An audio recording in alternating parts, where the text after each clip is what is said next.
Assalamualaikum warahmatullahi wabarakatuh dan salam sejahtera saya ucapkan kepada semua, khususnya murid-murid tingkatan 2. Semoga kita semua sentiasa dalam rahmat dan kasih sayang Allah Subhanahu wa taala. Saya, Cikgu Rosmawati binti Muhammad Nur atau lebih dikenali sebagai Cikgu Rosma, merupakan guru bahasa Melayu dari Sekolah Menengah Kebangsaan Jelawat, Bacok, Kelantan. Murid-murid, pada hari ini, cikgu akan berkongsi dengan murid-murid tentang cara-cara meringkas karangan bahasa Melayu. Pengajaran cikgu pada hari ini akan berfokuskan standard kandungan 3.5 iaitu menulis dan meringkaskan dan merumuskan pelbagai bahan prosa. Manakala standard pembelajarannya ialah 3.5.1 menulis ringkasan dan merumus pelbagai bahan prosa dengan betul menggunakan ayat yang gramatis.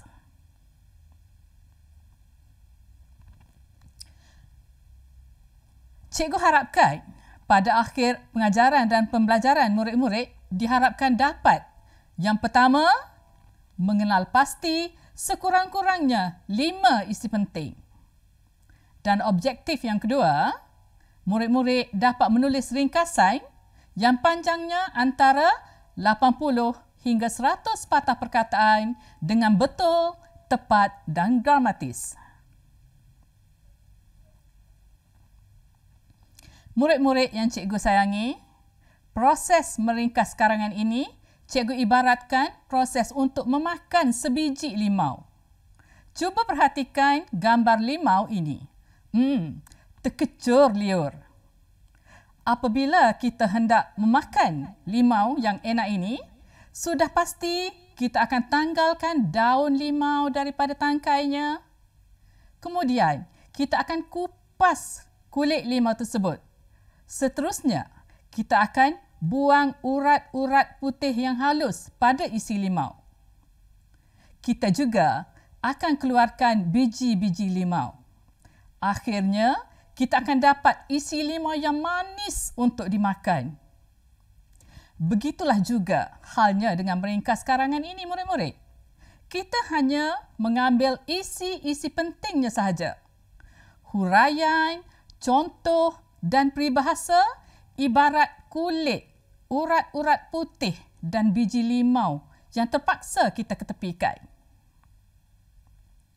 Murid-murid yang cikgu sayangi, di sini cikgu akan terangkan panduan untuk menulis ringkasan.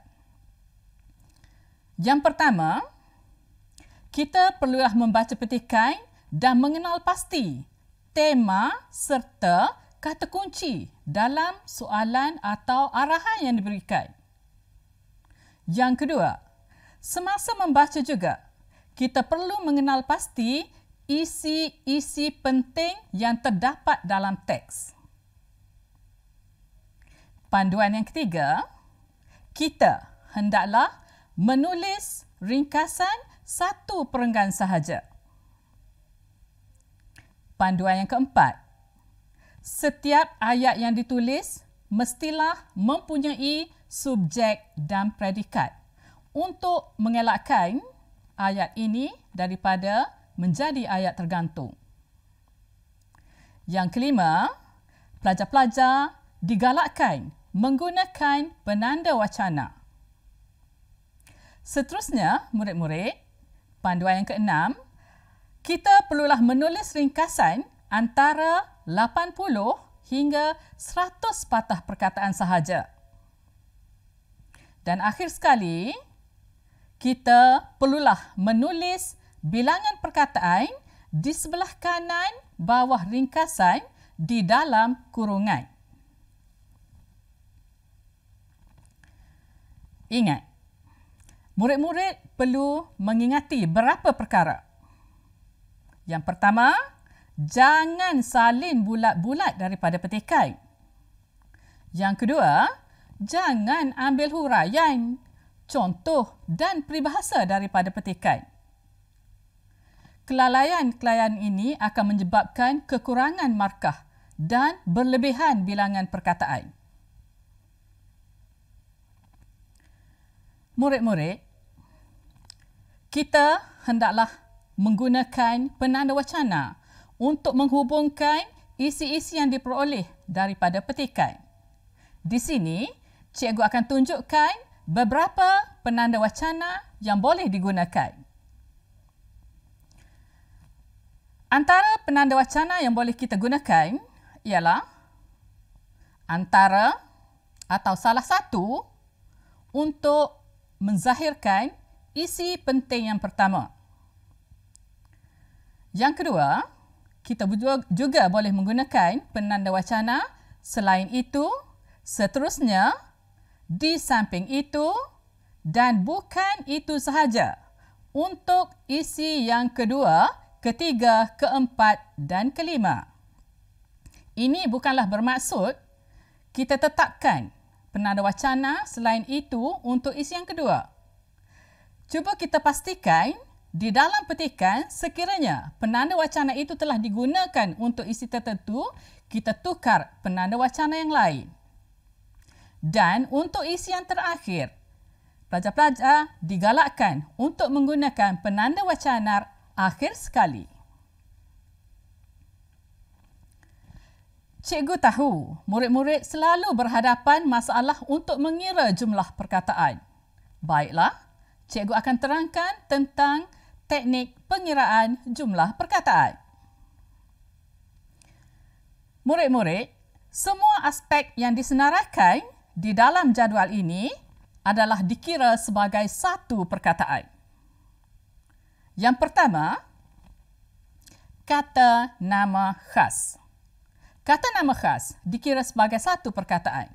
Contohnya, Kementerian Pendidikan Malaysia. Restoran Ahmad. Siti Nurmaisarah Zainuddin. Aspek yang kedua ialah penggunaan kata sendi. Kata sendi dalam petikan juga dikira sebagai satu perkataan. Contoh kata sendi ialah perkataan di. Seterusnya, kata ganda juga dikira sebagai satu patah perkataan. Contoh kata ganda, gunung ganang, murid-murid. Aspek yang keempat ialah peribahasa, ungkapan dan cogan kata. Juga dikira sebagai satu patah perkataan. Contohnya, simpulan bahasa ada hati.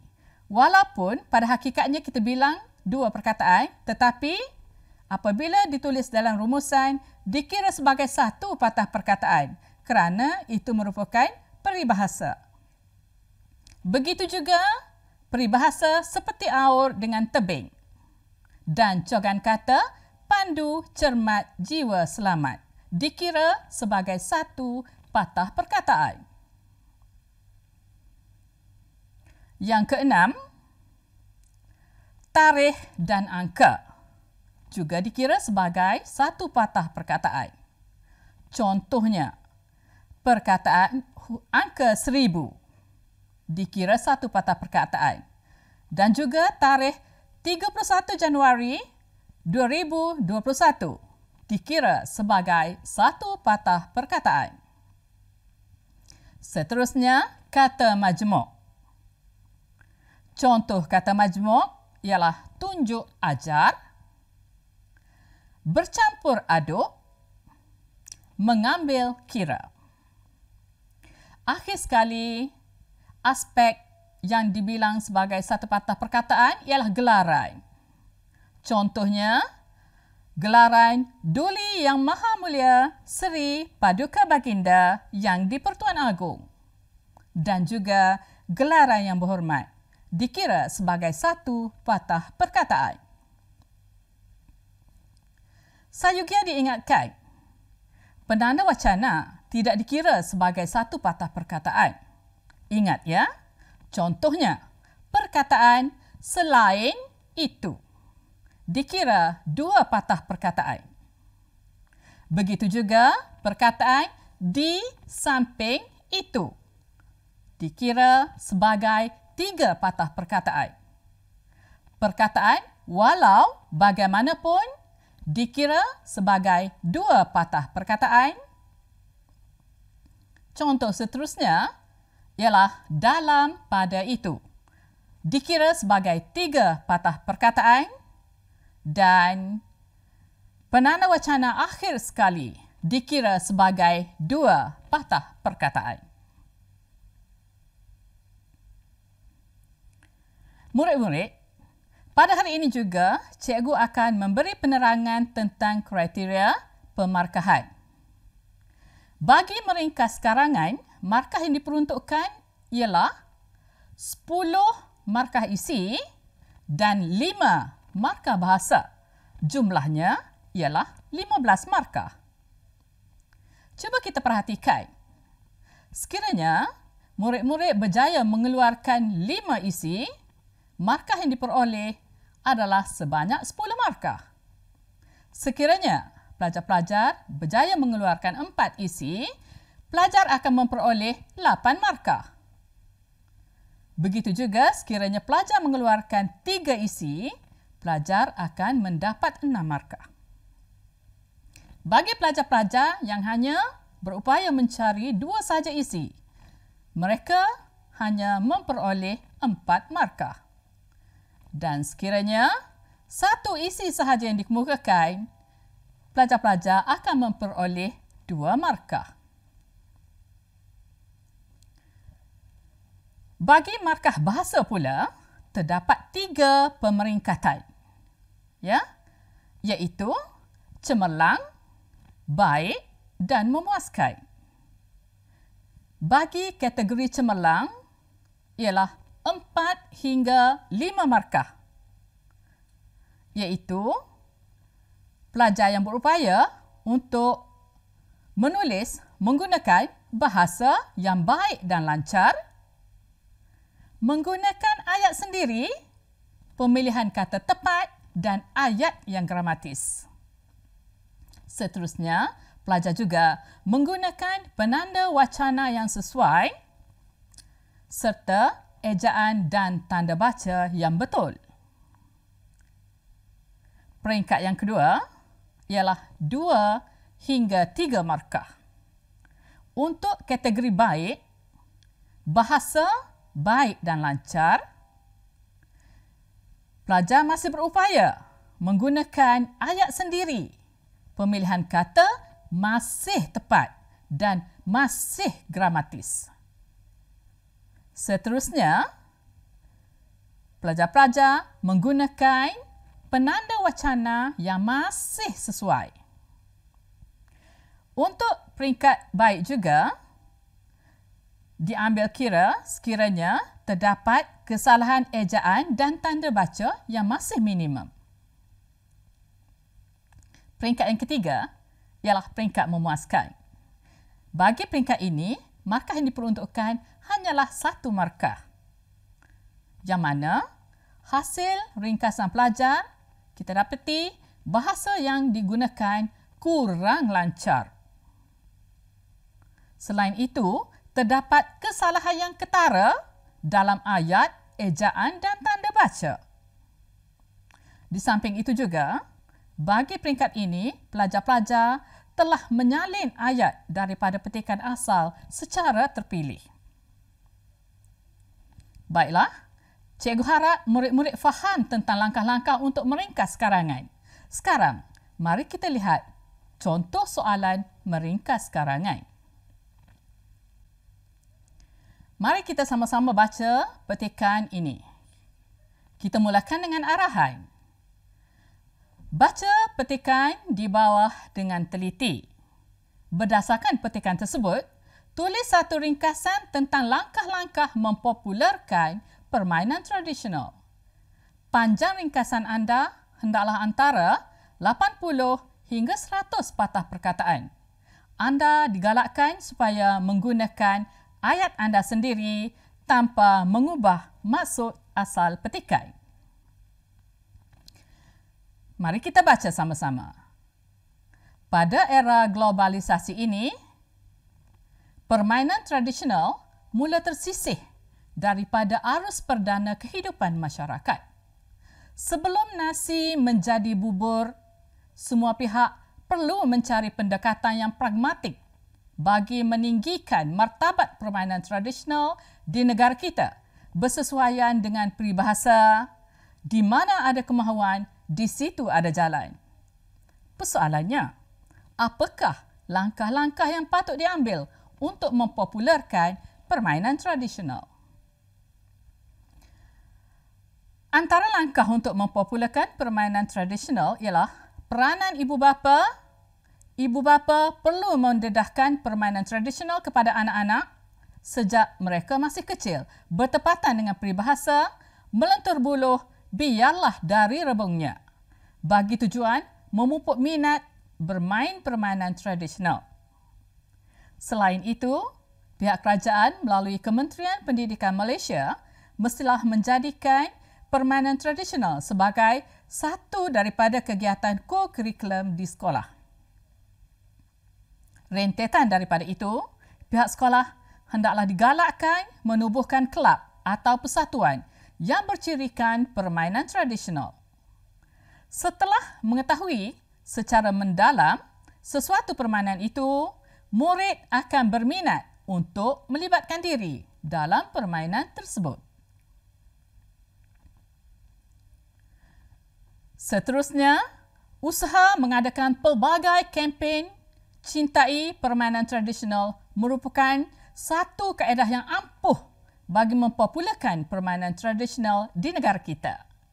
Kempen ini perlu dijalankan oleh Jabatan Kebudayaan dan Kesenian Negara secara terancang dan berkesan dengan kerjasama pihak media cetak dan media elektronik seperti akhbar dan televisyen.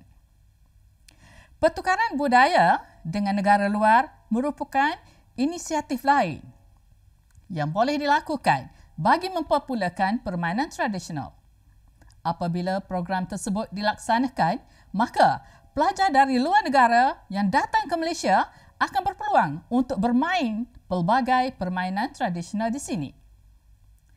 Tidak disangka lagi, penganjuran pelbagai bentuk pertandingan merupakan inisiatif yang agak praktikal untuk mempopularkan permainan tradisional kepada masyarakat Malaysia. Melalui pertandingan diadakan, semua pihak yang mengambil bahagian akan saling bertukar pengalaman dan mengukuhkan ukhuwah mereka.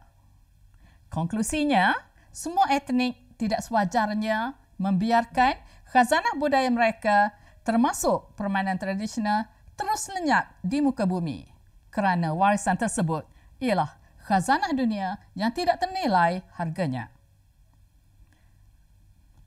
Petikan ini dipetik dan diubah sesuai daripada www.sharetis.com pada 1 Mei 2019. Murid-murid, setelah selesai membaca petikan, murid-murid perlulah mengenal pasti tema dan kata kunci yang terdapat dalam soalan atau arahan. Jadi, berdasarkan petikan sebentar yang telah kita bacakan sebentar tadi, tema bagi soalan ini ialah permainan tradisional. Manakala kata kuncinya pula ialah langkah-langkah mempopularkan. Murid-murid yang cikgu kasihi, mari kita gariskan isi-isi penting yang terdapat dalam petikan, iaitu langkah-langkah mempopularkan permainan tradisional. Jom. Perhatikan ayat-ayat yang telah cikgu gariskan di dalam petikan. Ya, kita dapat melihat isi pertama. Langkah pertama ialah ibu bapa perlu mendedahkan permainan tradisional kepada anak-anak sejak mereka masih kecil. Isi yang kedua, pihak kerajaan melalui Kementerian Pendidikan Malaysia mestilah menjadikan permainan tradisional sebagai satu daripada kegiatan co-curriculum di sekolah. Isi yang ketiga, mengadakan pelbagai kempen cintai permainan tradisional. Manakala isi yang keempat, pertukaran budaya dengan negara luar. Dan isi yang terakhir, penganjuran pelbagai bentuk pertandingan. Murid-murid, sekarang kita telah keluarkan isi-isi yang telah digariskan sebentar tadi. Cuba lihat jadual ini. Ringkasan ini, isi-isi yang telah kita pilih tadi, kita akan gabungkan dengan penanda wacana. Jadual ini merupakan cadangan penggunaan penanda wacana yang akan digunakan untuk menghubungkan isi-isi yang telah kita cari tadi. Bagi isi yang pertama, kita boleh memilih sama ada untuk menggunakan perkataan antara atau salah satu. Kita gabungkan dengan kata kunci dan juga tema dan terus disambung dengan isi pertama. Bagi isi yang kedua, cikgu cadangkan murid-murid menggunakan penanda wacana di samping itu. Kerana kalau kita perhatikan di dalam petikan tadi, isi yang kedua telah dihubungkan menggunakan perkataan selain itu. Seboleh-bolehnya kita elakkan daripada mengambil penanda wacana yang sama untuk isi tersebut. Bagi isi yang ketiga, cikgu mencadangkan murid-murid menggunakan penanda wacana selain itu. Bagi isi yang keempat, gunakan penanda wacana seterusnya. Dan bagi isi yang terakhir, murid-murid bolehlah menggunakan penanda wacana bukan itu sahaja ataupun penanda wacana akhir sekali. Baiklah murid-murid, sekarang mari kita gabungkan isi-isi penting yang kita ambil dari petikan itu tadi dengan menggunakan penanda wacana yang sesuai. Memandangkan perkataan antara telah digunakan di dalam petikan itu tadi, maka kita gantikan perkataan antara dengan perkataan salah satu bagi isi yang pertama. Kita gunakan penanda wacana di samping itu. Untuk isi yang kedua, memandangkan penanda wacana selain itu telah digunakan di dalam petikan untuk isi yang kedua. Sebaik-baiknya, jangan kita gunakan penanda wacana yang sama bagi isi yang sama terdapat di dalam petikan. Ingat tu.